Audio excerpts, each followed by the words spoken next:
Reflect થાય અને પછી એ પ્રમાણે આપણે બધું જોઈએ છે. Seer sees seer, right? તો મન અને બુદ્ધિનું સ્વામીજી મારે વધારે એનું અંતઃકરણ મન બુદ્ધિનો રોલ વધારે જાણવો હોય કે કેવી રીતનું કરે તો એ તેમાં મળે સાધન પંચકમમાં મળે કે ક્યાંથી છે તત્વબોધમાં છે. Okay. But in general, the antahkarana is divided into two main categories, manaha and buddhi. The emotional faculty. The traditional definition of manaha is sankalpa vikalpatmakam manaha. So before we make any decision, we go through the pros and cons. For example, when a young man wants to decide which university to go to, he has several choices available with him. Let us say, then he will think, if I go to this university, this is the best benefit. Go to that university, that's the benefit. So, what are the pros of this and cons of this choice? What's advantages, disadvantages of the other choice? So, thus, every choice you deliberate upon as to what is the advantage and disadvantage. Before you make a decision that I want to go to this university, whatever choices you have, let us say your choices are going to 5 universities. How will you make a choice? Each one you will examine for advantages and disadvantages, pros and cons. You follow? Yeah. So that process, before making the decision, where the mind goes through this process of determining pros and cons. If I do this, then this will happen. Do that, this will happen. Sankalpa, in Sanskrit, Sankalpa, Vikalpa. Sankalpa, I will do this. Vikalpa, I think I can do that also. So before making a decision, generally, you have choices. And the mind goes through the process. Before arriving at the decision that this is what I will do, the mind undergoes the process of these pros and cons. What if I do this? What if I do that? If there are more than one choices available, then the mind will consider. You understand what I am saying? Yeah. So that process is called manaha. Sankalpa vikalpatmakam manaha. That phase when the mind is considering pros and cons before arriving at the decision, that is called manaha. Sankalpa vikalpatmika antahkarana. That mode of mind where the mind is considering pros and cons of a choice. After that you come to a decision. This is what I will do. That's called nischaya determination. So that state when the mind determines is called buddhi. That stage when the mind is going through pros and cons is called manaha. And that stage when the mind comes to decision is called buddhi. So, technically, manaha is defined as sankalpa vikalpatmika antahkarana vritti, meaning that state of mind where sankalpa and vikalpa, pros and cons are going on. And nischayatmika antahkarana vritti buddhi, when the mind becomes determined or makes a decision, that state is called buddhi. So usually before making any decision, we go through the process of pros and cons, usually. In the day-to-day life, we already done that, so we may not go through it. Whether drink tea or coffee, and this is all determined. But whenever you consider some new option, or like which clothes to wear, for example, what to cook, where choices are available, then what's a vegetable, and what will you match with that vegetable, what kind of dal should be cooked, etc. Oh, if I make with that one, that will not match, the combination is right, not right. The mind will go through the process before arriving at a decision, this is what I am going to cook. So that process that takes place before making decision is called sankalpa vikalpa, pros and cons. So that faculty is called manaha. And when the antahkarana makes decision, it is called buddhi. Now we can give a little more broader definition that in our mind we have a feeling. So the mind feels, mind does two main things. It feels and then it decides. So feeling also. So I feel someone's affection, someone's feelings, someone's anger, whatever feelings take place in the mind, kindness, compassion, or even anger, greed. You can say that all that is called manaha.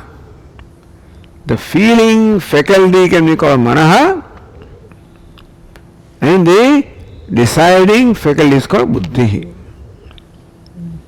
So our mind can be said to perform two primary functions of feeling and deciding. It does other things also. It remembers, it calls smriti, chittam. Asserts also, it's called ahankara. But for simplicity, very often the mind is divided into chittam and buddhi. So when they talk about the subtle body, the 5 organs of perception, 5 organs of action, 5 pranas, manaha, buddhi, that makes 17. Subtle body. So there are other faculties, chittam and ahankara, they are included. Ahankara is included in manaha, chittam included in buddhi, like that. So sometimes we reduce them to 2 from 4. So, thank you, Swamiji.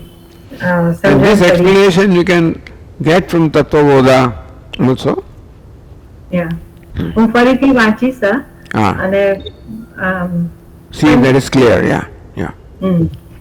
અને હજુ મને એક question તો પછી આ બુદ્ધિ એટલે આ સંકલ્પ વિકલ્પ કોણ કરે? આપણું આપણી જે અંતઃકરણ જ કરે. અંતઃકરણ હા, એ જ બધું કરે. But depending upon the function that antahkarana performs, antahkarana gets different designations. Like a woman performs one function where it is called mother.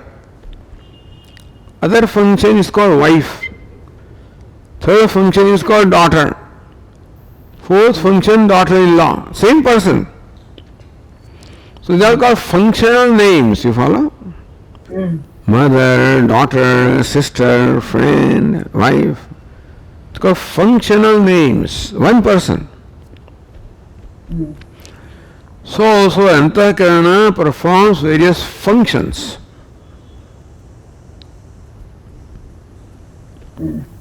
So same antahkarana is called by different names depending on what function it performs.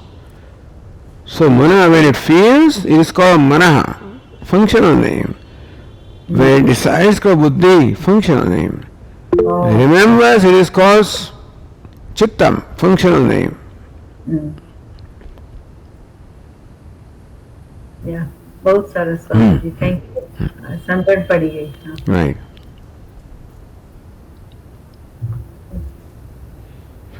कई प्रश्न है जयेश भाई? हाँ, yes. हाँ जी. Can you hear me, Swamiji? Yes, I can. Yeah. Swamiji, many a times we get unwanted thoughts, and we feel that they are how it has come we do not know, but we feel that it shouldn't come. So what do we do with that? How do we deal with them? See, thought arises on its own, which means that we have no freedom in determining what the next thought will be. So thoughts will come. Then our role comes what to do with that thought. Whether to ignore the thought, encourage the thought, or correct the thought. You follow? When we use the word unwanted, it can be anything. Unwanted, useless thoughts also can come, or negative thoughts also can come, or irrelevant thoughts can come. So one way is to be indifferent to the thoughts, because thoughts come on their own. Depending upon the impressions that are stored in our mind, thoughts will arise. We have no freedom in determining what the thought in the mind will be. Our freedom comes in then determining what to do with that thought.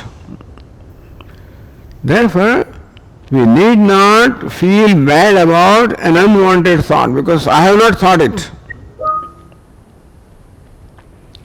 Then comes my role. What do I do with that thought? Do I become indifferent? Do I act on the thought? I correct the thought? It's likely that the thought may be, I don't know, anger, jealousy, suppose. Then you may want to neutralize that thought. So anger can be neutralized by compassion. Jealousy can be neutralized by congratulating, complimenting the person for whom I have jealousy. The standard methods are there. It's called Pratipaksha Bhavana. So you may choose to neutralize that thought. Then Pratipaksha Bhavana. It's an irrelevant thought, you can ignore it, let it come and go. Or you can act on the thought depending upon your own choice. So your choice. For the thought to arise, there is no choice. When the thought has arisen, then I have a choice. Whether to act upon it, whether to be indifferent to that, whether to correct it, you follow? That choice I have, and that's what I have to decide. Thank you, Swamiji. Thank you so much. So if the thought is negative, it's better to correct it by a positive thought, by Pratipaksha Bhavana. Whenever the same thought keeps on coming, even you try to ignore it or try to do it, but it then keeps coming again and again. That's where, we feel little disturbed. Okay, why this thought is coming, which I don't want it. All right, do something about it. There must be a reason why the thought is coming. So perhaps try to understand why does the thought come. There may be a reason. Some past history may be there. In my mind some concern may be there. Some anxiety may be there. Some expectation may be there. If you can understand the cause of the thought, If it's a thought of fear, thought of anger, thought of affection, or positive, any thought can be there. We are more concerned about negative thought. If you can understand the cause of the thought, then you can work with that cause to remove that cause. That's what we can do.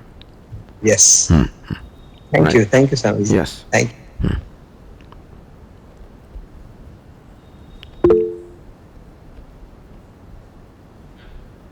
Pragnaben કેમ છે? Hariom.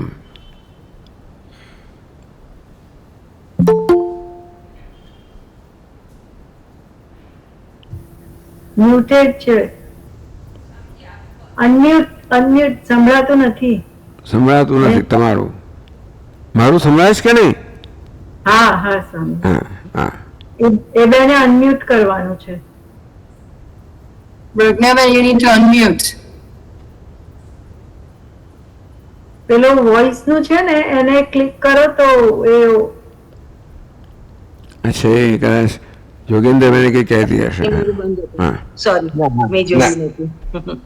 Okay. બરાબર. પ્રણામ સ્વામીજી. હા હરિઓમ. જય શ્રી કૃષ્ણ. જય શ્રી કૃષ્ણ. સ્વામીજી, પ્રમાતુ ચૈતન્ય અને પ્રમિતિ ચૈતન્ય વચ્ચે શું તફાવત? મને થયું કે દ્રષ્ટા ને દ્રષ્ટિ જ છે ને.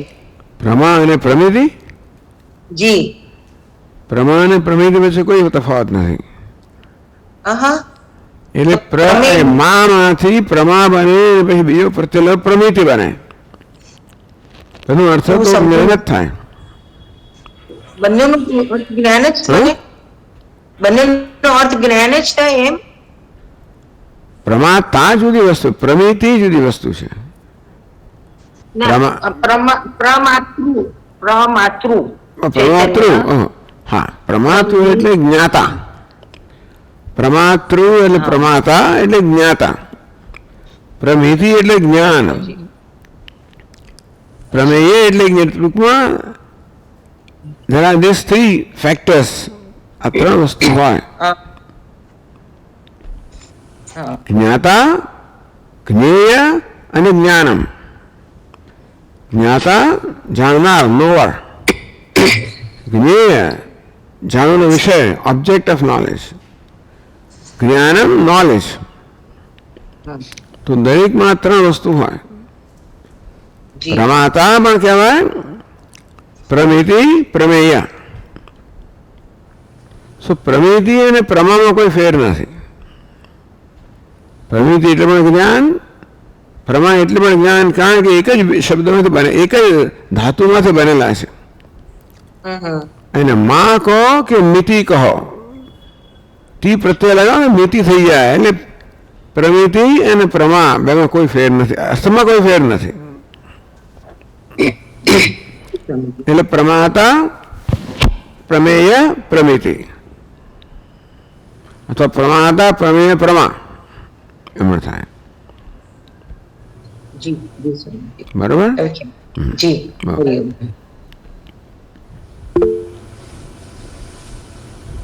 સ્વામીજી પ્રણામ. હું ઈલા બોલું છું.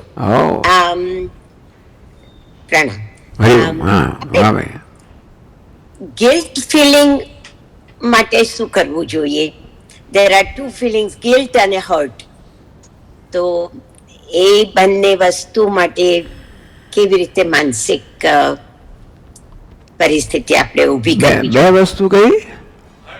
ગિલ્ટ અને હર્ટ અને ગિલ્ટ. યસ, બરાબર, ઠીક છે. Guilt is when I feel that I have done something wrong. We should feel guilty only when we have deliberately done something. આપણે ખોટું જાણી જોઈને કર્યું હોય ને તો જ ગિલ્ટ હોવી જોઈએ. ખોટું થઈ જાય ને ગિલ્ટ ના હોવી જોઈએ. ખોટું કરવું અને ખોટું થવું બે જુદી વસ્તુ હોય. સમજ પડી? ચાલતા ચાલતા પગ પડ્યો અને કઈ જીવડું કચડાઈ ગયું, એ જાણી જોઈને નથી કર્યું. પણ મારા વોશ બેસનમાં આવ્યું ને મેં એને પાણી વહાવીને કર્યું તો જાણી જોઈને કર્યું. તો આપણે જાણી જોઈને કશું ખોટું કર્યું હોય તો ગિલ્ટ કે મેં ખોટું કર્યું, અપરાધ એને કે અપરાધની લાગણી કે ગિલ્ટ. અને કોઈ કે આપણે અપરાધ કર્યો હોય, કોઈ કે આપણી લાગણી દુભાવી હોય, કોઈ કે આપણને હર્ટ કર્યા તો પછી આપણે હર્ટ થાય. એટલે આપણે કોઈકના કર્મના ભોગ બનીએ તો હર્ટ થાય, આપણે કોઈને આપણા કર્મનો ભોગ બનાવીએ તો ગિલ્ટ થાય. તો શું કરવાનું પ્રશ્ન થયો હવે. બરોબર. હા, તો ચાલો, I feel guilty because I did something. So only if I deliberately did something, then the feeling of guilt is proper. If something has happened without my intention, then I need not feel guilty. And while walking, for example, I step over some insect, I have not deliberately done that, need not feel guilty. Now, if deliberately you have done something, then I should think later. So generally it is out of anger. Usually when we react, when we are in control of ourselves, we always are all right. When the situation when I do something wrong in my own opinion is when I am overcome by anger, by jealousy, by greed. This will call a reaction. So when a reaction, in Sanskrit avega or reaction, when that takes hold of my mind, then I do something which is quite contrary to my values. So then, meaning that we never do anything wrong deliberately. What I am trying to say is, it is under the influence of anger or greed or some reaction that we find ourselves doing something wrong. When we are composed, when we are in right mind, nobody deliberately does anything wrong. So whatever wrong is done even by us is done under the influence of a reaction. Therefore, I should analyze the anatomy of that action for which I feel guilty. Yes, if I deliberately did something, I want to cheat somebody, wanted to hurt somebody deliberately, is a premeditated action, then there is a reason for guilt. If it's a reaction, then I did not deliberately do, then there is no need for guilt. Anger, I did not deliberately do. Then of course we can train our mind as to how to become free from anger, etc. But guilt has a scope when we deliberately do something. Whenever I want to cheat somebody, I want to hurt somebody, a deliberate action calls for guilt, not a reaction. We will guilty for reaction also. If I say something out of anger, I feel guilty later on, which is all right. But thus we have to train the mind. Yes. For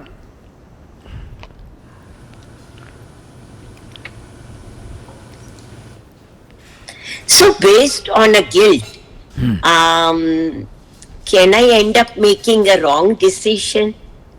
Because, if I continuously, in a state of guilt, is it possible that, I may end up making a different decision which may not be good for, my own and others?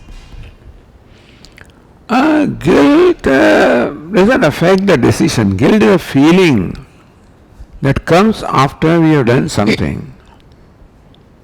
And when guilt comes, then we have to tell ourselves, be compassionate to ourselves.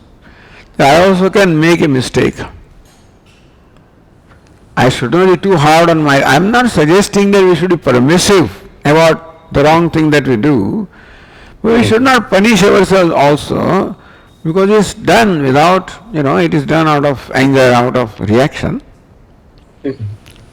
A criminal who deliberately does something, he will never feel guilty. Fellow who deliberately does wrong, he never feels guilty, because he thinks that's the way to do. We feel guilty because we should not have done it. But that was done out of a reaction.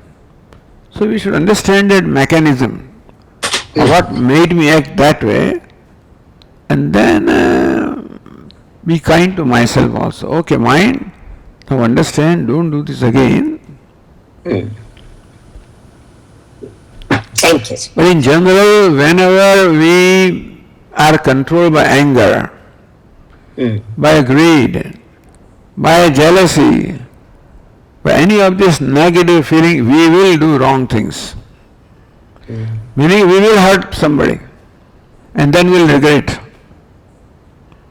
So then we should recognize the cause and work on that cause. That look, anger did this, jealousy did this, greed did this.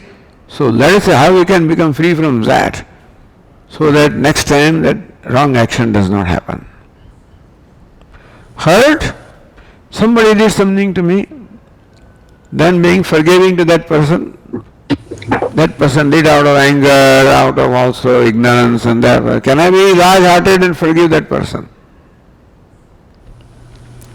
So forgiving others is a way to become free from hurt, and forgiving myself is a way to become free from guilt, Yes. Thank you.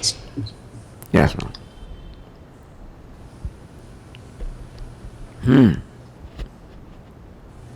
પૂરું થવા આવ્યું. Any question? Nikita છે ને? Yes, Swamiji, can you hear me? Some telephone I think is ringing. Can you hear me, Swamiji? I can hear you, but at the same time there is some background noise. Okay. So that process is called Dhamma. If we find that the thought is going to cause harm to somebody or to myself, if it is put into action, I restrain it. So that action is known as, that process is known as Dhamma. I recollect you had explained in Tattva Bodha lecture that if the thought is not found to be pleasant, truthful or useful to others or to myself, then I should restrain it. So that is known as Dhamma. Then what Shama exactly means? Does Shama mean that the thought should not appear at all? No. Shama means, first stage is Shama. I try to neutralize the thought. A negative thought, I try to neutralize by positive thought. If there is anger for somebody, by compassion I can neutralize that thought. Suppose it doesn't get neutralized. Mind says, I want to take revenge. Then you do not allow that mind to perform or manifest its action. Mind will not be allowed to express its action. Anger is there, but I will not say anything, will not do anything, meaning that anger will not find expression through action. Because action is in my control. Whether to speak or not is in my control. Hands and legs are in my control. So even if a negative thought arises, I have a choice of not allowing that to express its action. That is called Dhamma. And that thought does not arise, that's called Shama. But if it arises, I neutralize it by Pratipaksha Bhavana or opposite thought. So that process also is called Shama. of neutralizing negative thoughts by Pratipaksha Bhavana is also called Shama. If it doesn't work, then restraining the mind and not allowing it to express in action, that's called Dhamma. First step is trying to educate the mind, reason with the mind. Sometimes mind doesn't cooperate, I'm going to do it, then we put our foot down that no action, that is called Dhamma. Like a child, you reason with the child. Hey, this candy is no good for you, this, that, accepts it, fine. So I want it, no, you won't get it. So mind is sometimes like a child. You reason with it, that way, okay. Doesn't, then you say, no way, I'm not going to let you do what you want. That's called Dhamma.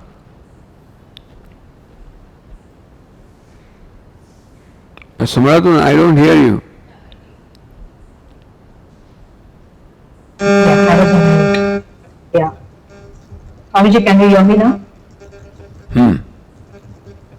Yeah. So maybe by continuously practicing Dhamma, we will reach a stage that negative thoughts appear in negligible amount, or they do not appear. Yes, it will happen. Because you do not encourage negative thoughts, in course of time they will be discouraged. And then we should also practice positive thoughts, both ways. Not allow negative thoughts to express as action and deliberately entertain positive thoughts. Thank you, sir.